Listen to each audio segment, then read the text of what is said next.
Hi, I'm Vince and welcome to my channel, Vince Cooper Games. In this video we're going to go through the setup of my solitaire wargame, Bloody Lane, but we're going to be using the new components which are available now from GameCrafter in the United States.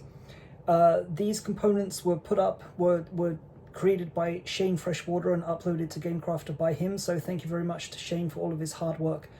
I do want to make clear that this is the components box and this is what the components look like, but you do need to buy the rulebook separately. So you can get this from Amazon Print, Amazon Kindle, or Wargame Vault. And all the files you need to play the game, you can download from Board Game Geek, search for Bloody Lane BGG, and go to the file section, or you can take a look at Facebook on Vince Cooper Games. This is the original rulebook, which is using very simple artwork. Since then, the files and the rulebook have been uploaded to use these graphics, and what you have here are just kind of professionally made components. So we're going to be doing another playthrough video using the new components. So that's Bloody Lane. The components box is available from GameCrafter, and again, thank you very much to Shane Freshwater for all the work he's put into doing that. So let's go through the game board first of all. Okay, so this is the game board. The Union are going to be entering here in 4 attack waves. They're going to be advancing down each attack track, A, B, C, D, or E, from one attack position to the next attack position. Down here you have the Confederate defenders. Each regiment is represented by a counter, which I will now place. Just to point out, there are a couple of things that have been revised on the game board since I received this copy.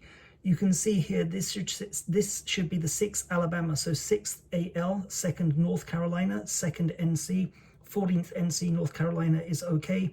Also, this is the 4th North Carolina, 4th NC, and 30th North Carolina, 30th NC is okay. So let's go ahead and place the counters. So 2nd North Carolina goes there, cohesion is 5. I'll explain that in more detail as the playthrough continues.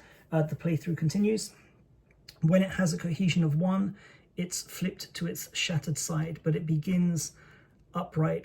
Cohesion 5, this is the 6th Alabama, cohesion 5, they go there. 14th North Carolina here, 4th North Carolina here, 30th North Carolina here. Union counters do not start immediately on the game board. They enter during turn 1. Below each Confederate regiment, there is a miniature ball token box. Miniature ball value starts at 4. It goes from 4 to 3 to 2 to 1. But we're going to place a value 4 token there at the beginning of the game. When it drops below 1, you remove the token, so there's no, the regiment can't attack from that moment on. Below the miniature ball values boxes, you have the supply line. This supply line did not historically run, my fingers are black from the counters, did not run from west to east, it ran from south to north. And Henry Piper was the local farmer who owned the land. So box S1 represents Piper Lane, box S2 represents Piper's Orchard, box S3 represents Piper's Cornfield. So supply tokens, that's ammunition, orders, and reinforcements, will travel along the supply line until they are resolved. But again, we'll go through the playthrough and see how that works. No tokens are placed there at the beginning. Down here you have the Confederate artillery. This is Boyce's battery. Confederate artillery is here. There's an undamaged side, and as the game progresses they will suffer hits. You flip to the damaged side, another hit, and it's destroyed as indicated in the box. But they all start there face up, undamaged. Up here you have the Union batteries. Okay, this is Tompkins and Tidball. So again, the Confederate artillery and Tompkins battery are approximately where they were historically. Tidball was actually over here to the east on the opposite bank of Antietam Creek, but for space reasons, his battery is placed there. So there are, and again, this will become obvious in the playthrough, but the Tidball can't be attacked. He's not where the game board suggests he would be. So he's always going to have a value of 3. But the Union artillery, similarly to the Confederate artillery, there's an undamaged side. If it takes a hit, it's going to be damaged.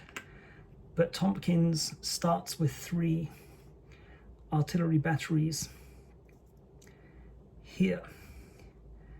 Okay, and we're nearly there. Officer value starts off with 4, goes from 4 to 3 to 2 to 1. After that, no officers available. There's also a smoke box. This will come into effect again during the playthrough. The smoke imposes a -1 cohesion penalty, or that's a cumulative effect of -3, but the smoke token will be placed there, but at the beginning of the game, there's nothing to place there. So that's the setup complete. Just to go through another couple of points that have been corrected if you want to order this from GameCrafter.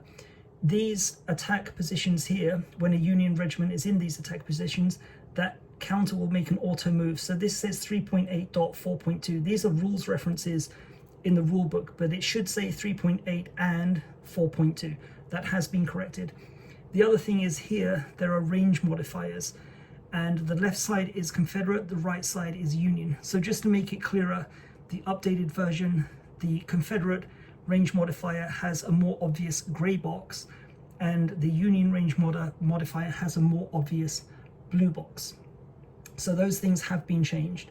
So go ahead, take a look at Shane GameCrafter, and thanks again for Shane, and I'll see you in the next video for turn number 1.